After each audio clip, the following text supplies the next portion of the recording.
जय श्री राम, जय भारत। अचीव के इस कार्यक्रम श्रृंखला रामम राघवम में बात करें राम की, पहचाने राम को, जाने राम को, समझे राम को और सीखे राम से। साथियों, मेरा मानना तो ये है कि राम हर युग में सार्थक है। राम से हम हमेशा सीखते आए हैं और आगे भी सीखते जाएंगे। लेकिन कुछ लोगों का ये मानना है कि युग परिवर्तन हो चुका है, समय कितना बदल चुका है। आज तो हम किस युग में रह रहे हैं, और वो पुराना युग था, वो तो सतयुग था।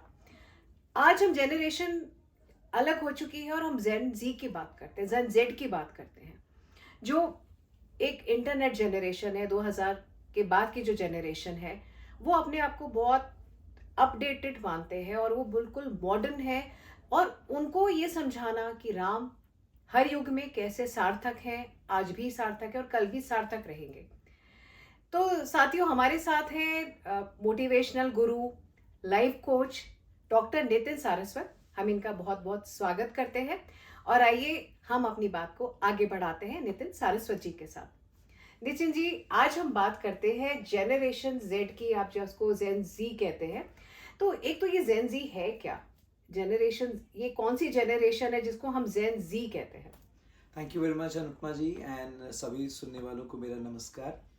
जब हम जेन जी की बात कर रहे हैं तो हम 2000 के बाद जो बच्चे पैदा हुए हैं उनकी बात करते हैं। और ये जनरेशन डिफरेंट इसलिए है क्योंकि ये वो जनरेशन है जिसने सबसे ज़्यादा रैपिड बदलाव देखे। और अगर आप देखेंगे तो सबसे ज़्यादा जो सोच को प्रभावित करने वाली इंटरनेट जनरेशन जिनको हम कहते हैं। इंटरनेट, सोशल मीडिया, अगर आप ये दो ही फैक्टर देख लें तो इन दो फैक्टर्स ने पूरी की पूरी हमारी जिंदगी को बदल कर रख दिया।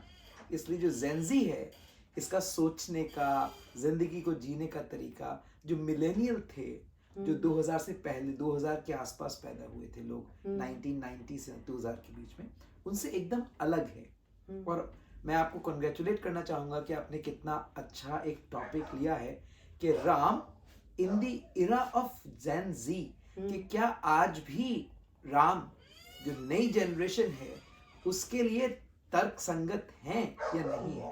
तो it's a great thought to have. Ji Nitin ji, और इसी थॉट के साथ हम आगे बढ़ते हैं। जैसे कि अभी हम बात कर रहे थे कि एक युग परिवर्तन हो चुका है। सतयुग से हम पूरा मॉडर्न टेक्नोलॉजिकल एरा में जी रहे हैं। दुनिया कहाँ से कहाँ पहुँच गई है। तो आज के युग में, आज के इस परिवर्तित युग में हम राम को कैसे डिफाइन करेंगे, उनकी व्याख्या कैसे करेंगे हम? शायद कम से कम जेन जी के बारे में तो मैं गारंटी से कह सकता हूँ कि बहुत कम ही हमारे साथी होंगे ऐसे जिन्हें मालूम होगा कि राम शब्द का भी एक अर्थ है। और राम शब्द का जो अर्थ है जी, वो अपने आप में इतना मॉडर्न है कि अच्छा। आप स्तब्ध रह जाएंगे यदि मैं आपसे कहूं कि जो एक संस्कृत का श्लोक है जो राम का अर्थ बताता है वो ये है कि जब योगी ध्यान में शून्य को ढूंढते हैं तो जो अनंत शून्य है वो राम है। अनंत शून्य है वो राम वो है। राम है। तो जो ब्रह्मन तत्व है वो राम है। तो अगर हम समझें इसको तो आज जिस एनर्जी को ghost particle, God particle and अच्छा, बियॉन्ड हम ओके, सोचने की कोशिश कर रहे हैं, हाँ, अगर हाँ, आप उसे हाँ, सबसे छोटे में समझें तो वो बिल्कुल। राम है। अच्छा, जो अनंत है, जो जो शून्य है पर तब भी जो अनंत है वो राम है। तो आप देखिए माइक्रो मैक्रो, अगर आप मेटाफिजिक्स को पढ़ेंगे तो जो माइक्रो और मैक्रो है, जो मैक्रो में माइक्रो है और जो कण में सृष्टि और सृष्टि कण में, वो सब कुछ राम है। तो अगर हम राम को समझें तो राम के तार्किक ना होने का तो अर्थ ही नहीं है, क्योंकि सर्ण में जो आप ढूंढ रहे हैं वो बिल्कुल, राम है। वो राम है। वहाँ कितनी सुंदर आपने व्याख्या की और कैसे उनको आपने मॉडर्न उससे, उनके जनरेशन, इस जनरेशन के डेफिनेशन से जोड़ा है। तो हम जैसे उनको कैसे समझाएं, जो हमारी आज की जनरेशन है, उनको राम हम कैसे समझाएं? राम तो समझ में सबको ही आएंगे, क्योंकि अगर आप स्वयं में अनंत को ढूंढ रहे हैं, जैसे आजकल जो जेनजी है उसके साथ एक वर्ड बहुत ट्रेंडिंग है, वो ट्रेंडिंग वर्ड है मैनिफेस्टेशन। मैनिफेस्टेशन। तो अगर आप जेनजी से बात करेंगे तो वो बहुत प्राइड लेते हैं इस बात में, I am manifesting my future. Yes. I am manifesting this event, I am hmm. Manifesting. Even वो लोग कहते हैं यू मैनिफेस्टेड दिस एक्सीडेंट। तो अब अगर वो मैनिफेस्टेशन तक जाना चाहते हैं जी।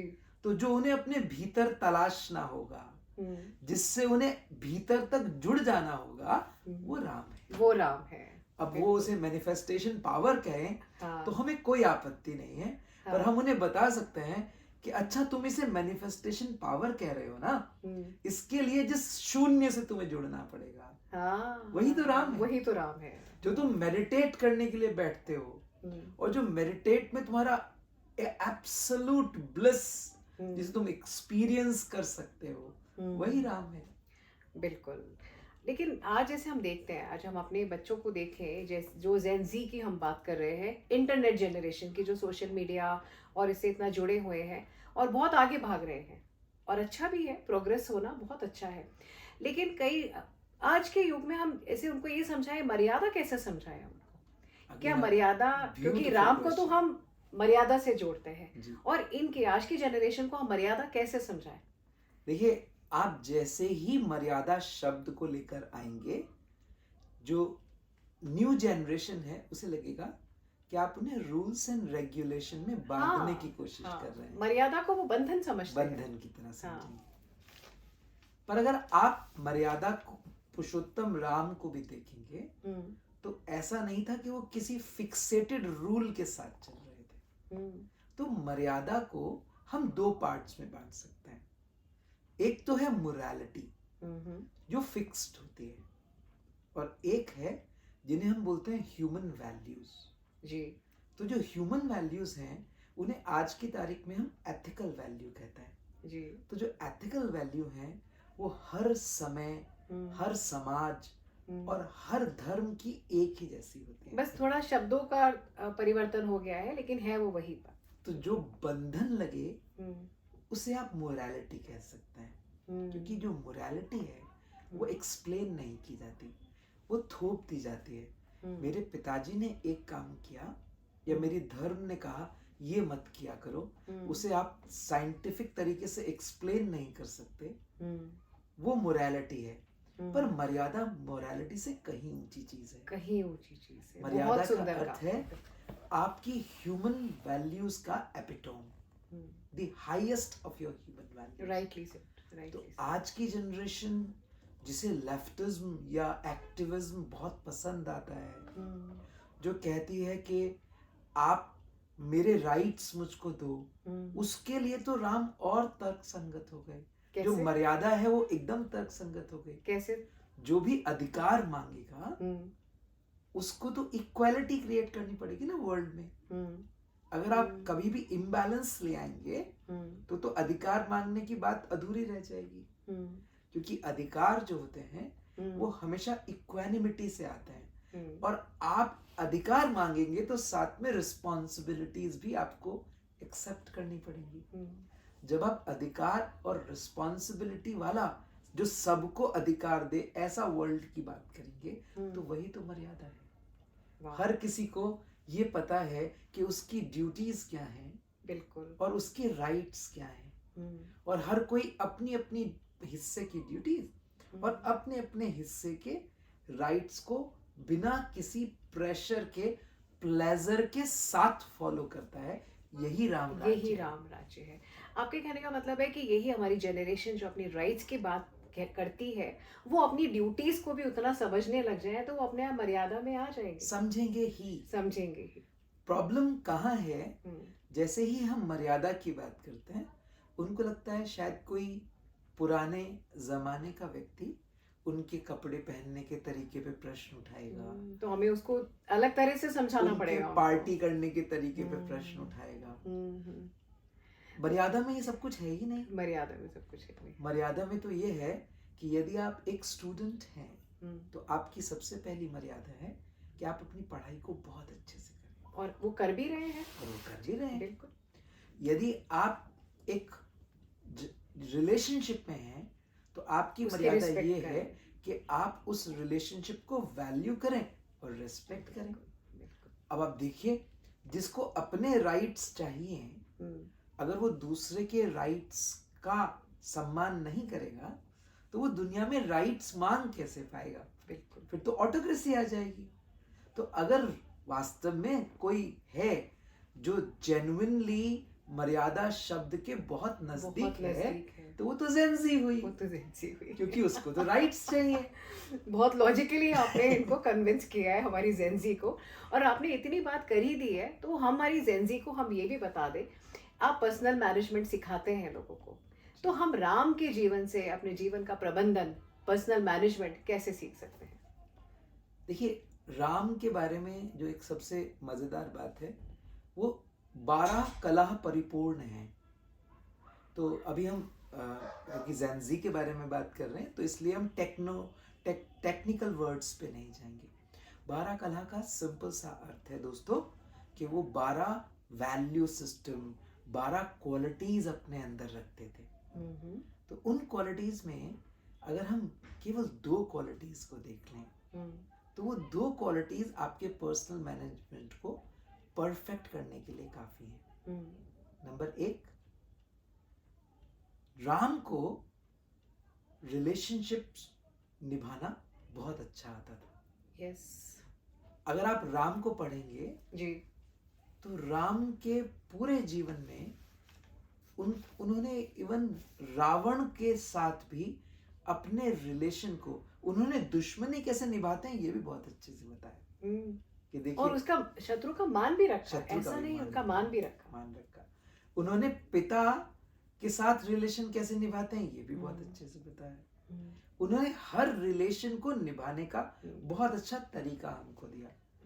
तो अगर आप पर्सनल मैनेजमेंट में 2 चीजें राम से सीखना चाहें तो पहला, आप राम से रिश्ते निभाना सीख सकते हैं, और दूसरा, आप राम से अनुशासन एवं करुणा, एम्पैथी सीख सकते हैं। एम्पैथी सीख सकते हैं, जिसकी बात करते भी हैं हम लोग जी। आजकल। एम्पैथी की बात हम अनायास कितनी बार करते हैं आज के एकदम। दिन। बिल्कुल बिल्कुल। तो अगर आप में एम्पैथी है, आप में डिसिप्लिन है और आपको रिलेशनशिप बनाना आता है, बिल्कुल। तो अगर हम आज के टाइम पे राम को समझें तो राम वो है जो resource management through human relationship management करना जानता है।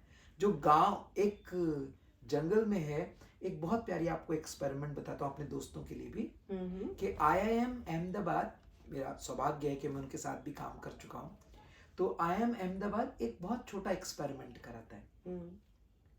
वो अपने ग्रेजुएट स्टूडेंट्स को रन ऑफ कच्छ में लेके जाते हैं, अच्छा, जहाँ कुछ भी कुछ भी अवेलेबल नहीं है, और वहां उनको कुछ टास्क्स करने को कहते हैं। तो out of nothing with no resources उनको रिसोर्सेज क्रिएट करनी होती है। This part of the training. Part of training. मुझे तो राम, आप जैसे बता रहे हैं तो मुझे तो राम का पूरा वनवास एक ट्रेनिंग पीरियड जैसा लग रहा है। एग्जैक्टली। बिल्कुल। दूसरा, वो एक और काम करता है, वो जानबूझकर 48 आवर्स का काम उनको 24 आवर्स में करने को देते हैं। तो जब आप ओवरलोड हो जाएं, तो आप प्रेशर को किस तरीके से मैनेज करेंगे? बिल्कुल। जब आपको प्रायोरिटी सेटिंग कैसे करनी आएगी, और आपको रिसोर्सेज की स्कैरसिटी के अंदर से रिसोर्सेज कैसे निकालने आएंगे? अब आप राम को देखिए, राम के पास एक तरफ तो लंका है, सोने की लंका है, बेस्ट ऑफ द वेपनरी है, सब कुछ है। राम के पास क्या है? कुछ भी नहीं है। पर राम हार थोड़ी ना मानते हैं। बिल्कुल। राम तो बंदर इकट्ठे कर लेते हैं, वानर सेना, पूरी वानर सेना बना लेते हैं। राम तो रिसोर्स मैनेजमेंट का इतना अच्छा लेसन देते हैं कि गिलहरी भी राम के काम आती है। तो देखिए, जो कौन है जो करुणा से नहीं भरा, क्या वो गिलहरी के बालों में फंसे हुए रेत के कणों को भी यूज करने की बात क्षमता रखते हैं और कर भी लेते हैं? तो इससे अच्छा पर्सनल मैनेजमेंट क्या हो सकता है? बिल्कुल बिल्कुल। आज की जनरेशन सक्सेस की बहुत बात करती है, उनको सक्सेस चाहिए, लेकिन कैसे चाहिए ये उनको समझ नहीं आता। और हम राम की बात कर रहे हैं, तो राम से हमारी जनरेशन सफलता कैसे सीखे? राम और सक्सेस। पहली चीज जो हम राम से सीख सकते हैं, जब परिस्थितियां पूर्णतः आपके विपरीत हों, तो क्या आप उन परिस्थितियों में भी अपनी हिम्मत को बरकरार रख सकते हैं, क्योंकि राम ने सबसे पहले हमको यही कर कर दिखाया। उन्होंने परिस्थितियां पूर्णतः उनके विरुद्ध थी, पर तब भी अपने जो आत्मबल था उसको कभी कमजोर नहीं होने दिया। जब जैसे कितना आसान है ना हम्म, लक को ब्लेम करने लगना, हम्म, पर जब राम के पिता उनसे कहते हैं कि तुम्हें जो राजा बनना था उसकी जगह तुमको वनवास पे जाना है, तो वो वनवास को बैड लक की तरह नहीं देखते, अपॉर्चुनिटी देखते हैं। अपॉर्चुनिटी की तरह बिल्कुल। देखते हैं। और एक जो एक्सप्लेनेशन है कैकेयी की, क्या वो ये भी है कि उन्होंने कहा कि राम को राम बनने के लिए वन जाना जरूरी है, वो हाँ। सारी मुश्किलें पाना जरूरी है। तो हम्म, हमारे जितने भी दोस्त हैं जिन्हें लाइफ में कंफर्ट जोन की आदत पड़ गई है, जिन्हें आसान रास्ते देखने की आदत पड़ गई है, तो याद रखिएगा, जिंदगी में जिन भी लोगों ने कुछ बड़ा किया है, कुछ बड़ा पाया है, ये वही लोग थे जिन्होंने सबसे पहले अपने कंफर्ट जोन्स छोड़े थे, जिन्होंने हर प्रॉब्लम में एक अपॉर्चुनिटी को देखना शुरू किया था। और इसी को साइकोलॉजी में हम ग्रोथ माइंडसेट कहते हैं। तो आप सोचिए, आप राम से बेहतर ग्रोथ माइंडसेट का मुझे कोई भी ऐतिहासिक माइथोलॉजिकल एग्जांपल दे सकते हैं क्या? और 14 साल उन्होंने कैसा एक एक मोमेंट, उसका एक एक पल उन्होंने कैसे यूज किया। That is perseverance and consistency. तो अगर आप सक्सेस को देखेंगे तो success is all about growth mindset, perseverance, discipline and self belief. और Ram is the epitome of all of these. ये सारे के सारे एक साथ मिला देंगे। How beautifully explained and how logically explained, Nitin ji. अब आप हमारे यूथ को राम से सबसे बड़ा मैसेज हमारे यूथ को क्या देंगे राम के जीवन का? राम का जीवन इतना गजब का है कि एक मैसेज से काम नहीं चलेगा, कम से कम 3 मैसेज में तो हमको समेटना हाँ, है, फिर भी कोशिश सबसे करना बड़ा है। मैसेज जब हम एक यूथ को देना चाहें तो पहला मैसेज यही है कि आपकी जो एक आजकल के जो लेटेस्ट, जब हम लोग कॉर्पोरेट्स के साथ काम करते हैं तो भी यही बात बोलते हैं, और देखिए ये बात तब भी कितनी तर्कसंगत थी और आज भी कितनी तर्कसंगत है। Your network is your net worth. Wow. तो आपका नेटवर्क जो है, बिल्कुल। वो कौन सा नेटवर्क है? एक तो वो नेटवर्क है जो फेयर वेदर फ्रेंड्स का नेटवर्क होता है, जैसे जेंजी के लिए तो बहुत इंपॉर्टेंट है। Party buddies, they are not your network, they are your party buddies. वो फेयर वेदर फ्रेंड्स हैं। अच्छा है, बिल्कुल रखिए, पार्टी करने में कोई बुराई नहीं है, जिंदगी को लार्जर देन लाइफ जीने में कोई बुराई नहीं है। आपका नेटवर्क क्या है? नेटवर्क है वो लोग जो बॉन्ड करते हैं आपके साथ। अब कैसे मालूम चलेगा कि आपके साथ कौन लोग बॉन्ड करते हैं? राम का बॉन्ड है लक्ष्मण, राम का बॉन्ड है सीता, राम का बॉन्ड है भरत। ये वो लोग हैं, हनुमान, ये वो लोग हैं जो हर हाल में राम के साथ हैं, राम के वनवास में भी राम के साथ हैं। आपका रियल नेटवर्क वो है जिसके साथ आप एक कमरे में बिना बात किए 5 घंटे भी बैठो तो आपको लगे कि आप रिफ्रेश्ड हो गए। वो आपका रियल नेटवर्क है। आपका रियल नेटवर्क वो लोग हैं जो जेन्युइनली आपके साथ तब खड़े हो जब आपका सबसे बुरा वक्त चल रहा हो, और साथ साथ जो ये भी हिम्मत रखते हो कि आपको ये बता सकें कि आपको जीवन में कब कहाँ क्या परिवर्तन लेके आना है। तो सबसे पहली चीज, लर्न राइट बॉन्डिंग वाला नेटवर्किंग फ्रॉम राम। बिल्कुल, हनुमान जैसी बॉन्डिंग आज भी नहीं मिलती। राम और हनुमान की बॉन्डिंग, सुग्रीव के साथ उनकी बॉन्डिंग। दूसरा, आपसे जो पद में, ताकत में नीचे हैं, उनको एम्पावर कैसे किया जाता है। अगर आप एम्पावरमेंट, टीम बिल्डिंग सीखना चाहें तो राम और सुग्रीव को देख लें। बिल्कुल। एक हारा हुआ व्यक्ति जिसने अपनी पत्नी को हार दिया, अपना राज्य हार दिया, अपना विश्वास हार दिया, जो एक गुफा में छुपकर बैठा है। अब ये एक प्रूफ है कि अगर एक रियल लीडर आपकी लाइफ में आ जाए तो वो क्या परिवर्तन ला सकता है। तो आपके भीतर जब आप राम तलाशेंगे तो आप उस लीडरशिप स्किल को तलाशेंगे जो एक व्यक्ति के पोटेंशियल को ऑप्टिमाइज कर सकता हो। और वो व्यक्ति सबसे पहला कौन होना चाहिए? आप खुद। तो सबसे पहले आपको अपने लिए राम खोजना होगा जो आपके भीतर के पोटेंशियल को ऑप्टिमाइज कर सकता हो। ऐसी leadership, that's the second message from Ram.